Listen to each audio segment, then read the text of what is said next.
Hola, ¿qué tal? Bueno, volvimos a grabar con muñequitos. Los están viendo acá. Saben que me encanta. En Consultándole a Gloria H, cada vez es más y más importante poder llegarles a ustedes con una información que les ayude a tener mejor calidad de vida. Tan importante que son los muñecos. Cada vez encuentro más en internet, en las noticias, cómo son de valiosos, de aclaratorios para situaciones familiares. Los muñecos están muy ligados a constelaciones familiares, pero también están ligados a otra clase de herramientas psicológicas que le permiten al paciente mirar su historia de una manera relativamente clara. Claro, al mirar al paciente, el mirarse el paciente y encontrarse aquí con los muñecos les ayuda a cantidades a hacer como un clic y a decir, entendí lo que estaba pasando. Hoy, para usar nuestros muñecos, vamos a hablar de los rasgos de hermandad. Rasgos de hermandad. En veces anteriores hemos conversado sobre lo importante que es el árbol genealógico. Nosotros creemos que llegamos a la vida como paracaídas y aterrizamos en una familia con un papá, con una mamá, unos hermanos y unos abuelos, unos tíos, pero como si aterrizáramos en ese momento de la vida. Resulta que no es así. Tú llegas, todos hemos llegado a la vida con unos ancestros, con una historia familiar que muchas veces gran parte de las dificultades que tenemos en el hoy dependen de esa historia familiar.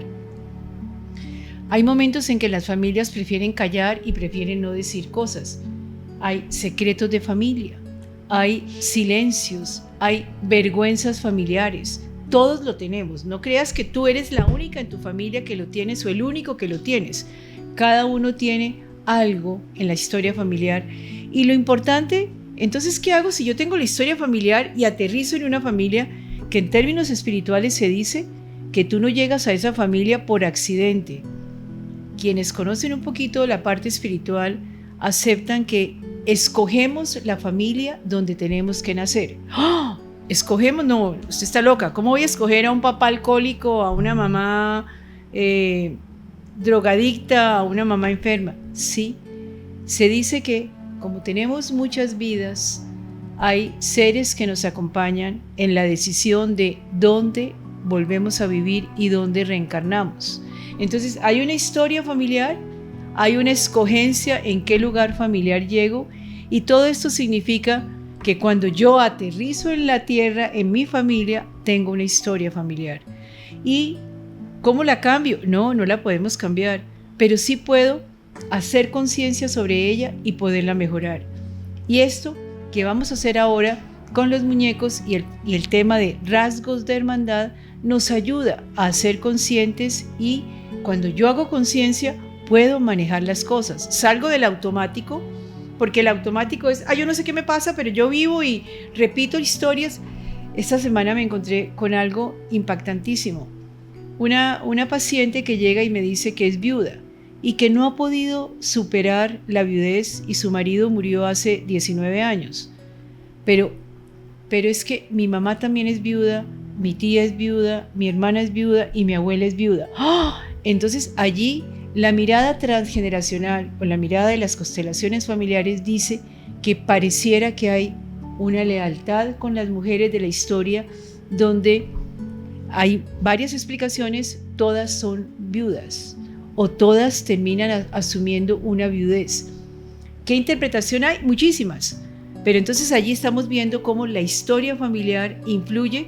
Posiblemente mi paciente tiene una lealtad y para pertenecer a ese grupo familiar, fíjense en la paradoja, para pertenecer a ese grupo familiar tiene que ser viuda, o las circunstancias de su vida es viudez, porque si ella no es viuda, entonces yo no soy de ellas, yo quedo excluida de la historia familiar, y muchas veces repetimos inconscientemente, desde el inconsciente, repetimos patrones de nuestros ancestros. ¿Para qué? Para poder pertenecer a esa historia familiar. Los seres humanos tenemos un dolor muy grande que queremos evitar por todo lado, es la exclusión. Excluirnos significa no pertenezco a nada. Y Hellinger hablaba de la importancia de sentirse perteneciente a alguien. Por eso a veces las migraciones son tan fuertes, porque en la migración tú te expulsas de la ciudad, te expulsas de tu familia y sales, estás excluido a formar lugar, a formar historia en otra parte. Pero bueno, para no perdernos, entonces las historias familiares son importantísimas. Lo que tú traes, tú no llegas y aterrizas como paracaídas, vienes con una decisión de tus guías espirituales para saber en qué familia caes, en qué familia llegas, y en esa familia a la que llegas hay también una historia y tú haces unas lealtades con esa historia y lo importante es poder encontrar cómo son. Entonces vamos a hablar de los rasgos de hermandad. Aquí hay un papá y una mamá, un hombre y una mujer que se han casado y van a tener un hijo. Este es el primogénito. El primogénito tiene unas particularidades bien especiales. Hay que tener muy claro que posiblemente puede ser el primogénito vivo, pero si de pronto la mamá tuvo un aborto, hay un aborto, este no es el primogénito. Este termina siendo el segundo hijo y asume el lugar de la progenitura, pero él no es el primogénito. Y entonces, ¿qué sucede? De acuerdo a la historia familiar, ese primogénito tiene como una responsabilidad dada por el inconsciente familiar.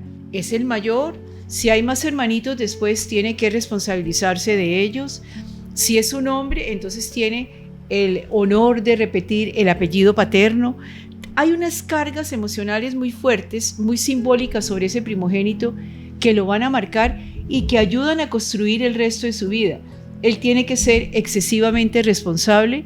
Es posible que él sienta, si hay más hermanos después, que él tiene una carga muy fuerte sobre su vida. Hay muchas cosas, pero empieza revisando tu historia. ¿Eres primogénito o eres primogénita? Y miren la particularidad. ¿Qué género o qué sexo se esperaba?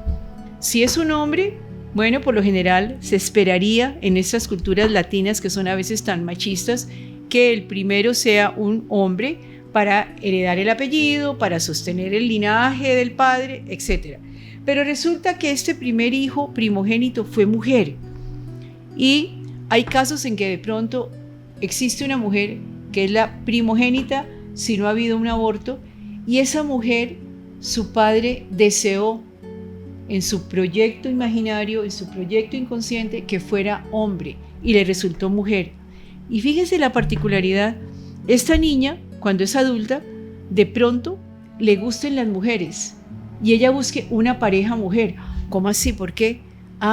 Porque es que su papá quería un hombre y ella trata entonces desde su inconsciente de ser lo más masculina posible para poder complacer el sueño inconsciente de su padre. Es la primogénita y el sueño de su padre fue que fuera un hombre. Resulté mujer, pero desde mi inconsciente, papá, voy a tratar de complacerte.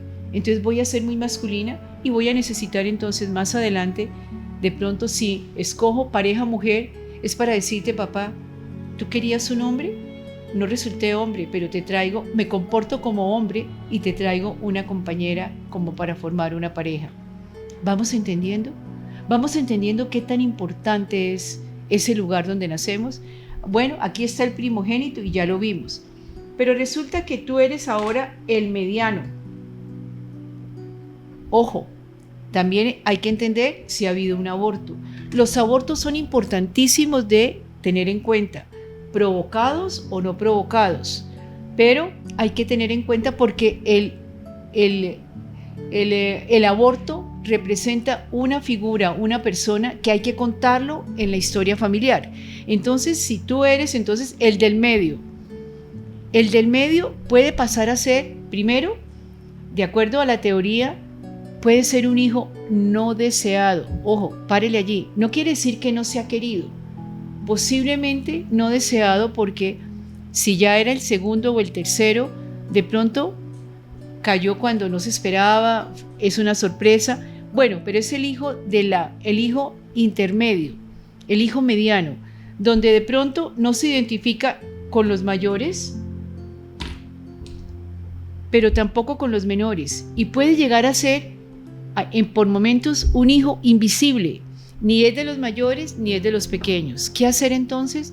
Hay que tratar, posiblemente sea una persona que se gasta mucho tiempo en buscar reconocimiento, en estar esperando siempre ser mirado, porque como está en la mitad, terminó siendo invisible. Si hay hermano mayor y él es hombre, y luego viene una mujer, es como si se perdiera. Y él, en comportamientos más adelante, cuando sea adulto, va a intentar entonces mirar cómo se reconoce, cómo merece algo. Es una primera parte, estamos hablando de los rasgos de hermandad. Vamos a continuar en la próxima sección.